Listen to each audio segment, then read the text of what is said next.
Hey, what's up guys? I'm Theo Joe, and in the last couple weeks we've had a lot going on in the tech world, so we're going to go over some of the biggest updates that you might have missed and will be interested in. So let's get started. First up, YouTube TV has been released. You might have seen me talk about this a couple weeks ago. Basically, YouTube TV is YouTube's version of cable TV, except instead of having to get it through the cable company, you buy it through YouTube and you stream it online. And they have a bunch of the same cable networks and cable channels that you would get through the cable company, except now you get it through YouTube, as I just said.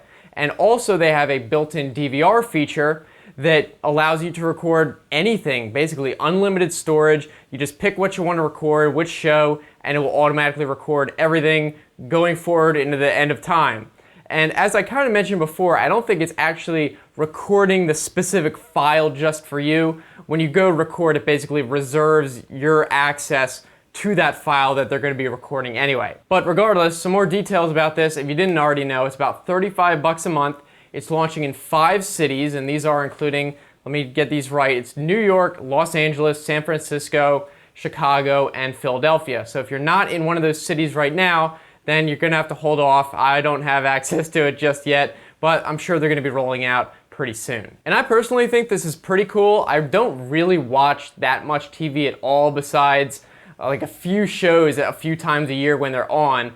But one of the good things about this is you pay month to month and there's no contract. So if you do only watch a couple shows a year, you can just buy the $35 a month plan and then cancel it once the show's over. So kind of neat for people who don't want to go through the cable company and pay all this money for something they don't even really use. You get 1,000 channels and they're not even worth watching. Alright, now the next story is kind of funny. You guys might have seen me talk about the Galaxy S8 announcement a couple weeks ago, where they were talking about different security access features like retina scanner and facial recognition to let you into your phone. And I was kind of skeptical about the effectiveness of these security methods, specifically saying how, like, in the past we've seen, like with Windows Hello, that you could fool the scanner with just a photo of yourself and it would think it's you. And sure enough, someone did a test where they tested the facial scanner by taking a picture of themselves on their other phone, holding it up to the Galaxy S8, and it unlocked the phone with just a picture that they took in 2 seconds. So I told you guys, this isn't really super secure. I mean, it's kind of a maybe convenient feature for those of you who really don't care that much about security. But if you're serious at all about people not being able to get into your phone, you've really got to use a fingerprint or a passcode. These gimmicky, retina scanners, I don't even trust that. Apparently there's a dedicated retina scanner, but if they're that bad at the facial recognition, then I wouldn't trust that either. So we'll have to see if they improve this. I'm sure they have some bugs to work out, but you would at least think that they would detect some motion or something in the face to see, is this person actually a real person or not? And they can't even get that right. So yeah, I've always been skeptical about this, and good to see it's justified. Next, this one has to do with Comcast. Oh, you guys know we love Comcast, right? Yeah, okay. Well, anyway, they're launching, get this, a cell service. Xfinity Mobile, that's right. They didn't have their hands in enough pies, the home phone, the internet, the cable, that wasn't enough. Now they need to launch Xfinity Mobile cell service. Now, I'm not going to knock the service itself. We don't really know how good it is, especially considering they're actually going to be using Verizon's network plus their hotspots. So maybe the service itself won't be that bad, but we know how their customer service is. If you can even get someone who knows what the heck they're talking about, then you're probably going to get disconnected anyway. Now, a few more details. It's going to be about $65 a month for unlimited data, which on paper doesn't really sound that bad. I mean, it's probably in line or maybe even cheaper than other cell companies' unlimited plans, but they also have one that is $12 per gigabyte, so you can get just by the gigabyte, which I don't know why you would do that unless you really don't use that much data at all, which I know there's some people out there like that. To be fair, we'll have to wait and see how this plays out, because Comcast has a absolutely absurdly bad reputation, but I don't know, maybe if they're actually using Verizon stuff and just renaming it to Comcast, it won't be as bad. Moving on, we have a really cool gadget that I was reading about called Lightform, and it's kind of like a projector except much more than that. And it uses what is called 3D projection mapping, which basically allows it to project onto 3D objects and just general objects in your house and kind of give it little cool effects. Now, if you're not really familiar with 3D projection mapping, the idea of the mapping is if you were to take a regular projector, say, and project a square onto a sphere, you can imagine how, if you were to look at it, it would look all distorted because you're projecting it onto a sphere, obviously. But if you were to tell the computer somehow that it is projecting onto a sphere, then it could adjust the projection to look correct, if that makes sense. So if you're projecting a grid, instead of screwing up the perspective and making it all distorted, you could actually make it look like it's still a straight grid on the sphere, even though it's not, because it's adjusting for that.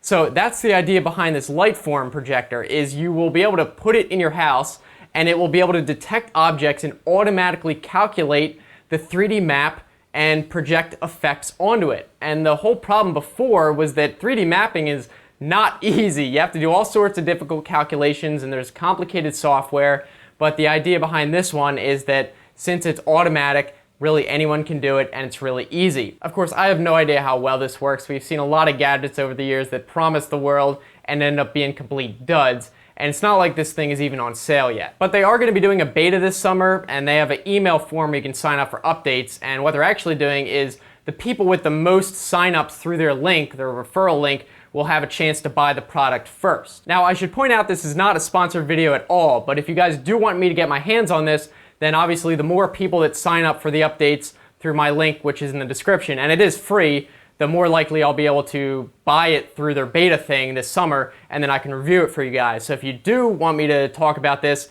then you can sign up for the link, and then I think it'll be pretty cool. Hopefully it'll work, and I could talk about that in another video in the future. All right, next up, some sad news for those of you who like smartwatches, especially Pebble. You guys may know that brand. It was like a Kickstarter, one of the first ever smartwatch companies. Well, now they're doing one of the final nails in the coffin for that brand.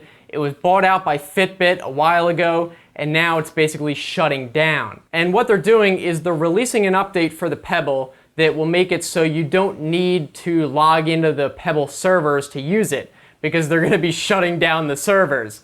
So it used to be that you had to log in through Pebble, I guess, to actually use the thing, and obviously if they're going to be shutting down the servers, they don't want to turn them all into bricks, but since they are shutting down the company, they kind of have to do that. Fitbit's just closing up shop with that brand. We'll probably still see some more development from the community, so just hobbyist programmers and stuff like that, but nothing official. So if you have one, it's not totally useless, you can still use it. You might get a few more features that are unofficial, but I think it's sad that, you know, this was one of the first smartwatch manufacturers and now it's gone. Which doesn't really bode well for the rest of the smartwatch and smart clothing device industry. I mean, Apple even kind of launched a dud Apple Watch. Like, does anyone even really use that? I mean, I always liked the idea of a smartwatch if they could make it like really good battery life or something like that, but there's always a trade-off. Either it's got crappy battery life that lasts like a couple hours, they can't even barely use it as a watch, or it just is so basic features that it's not even worth using at all. Now, I don't think smartwatches are dead forever. I do think they'll make a comeback once we have amazing battery technology. That's really the limiting factor.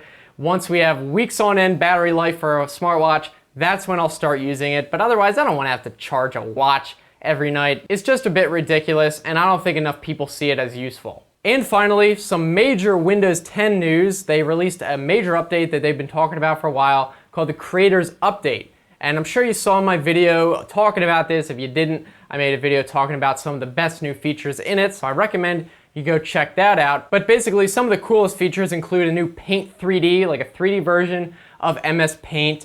They're implementing some new features for mixed reality that's going to be coming soon.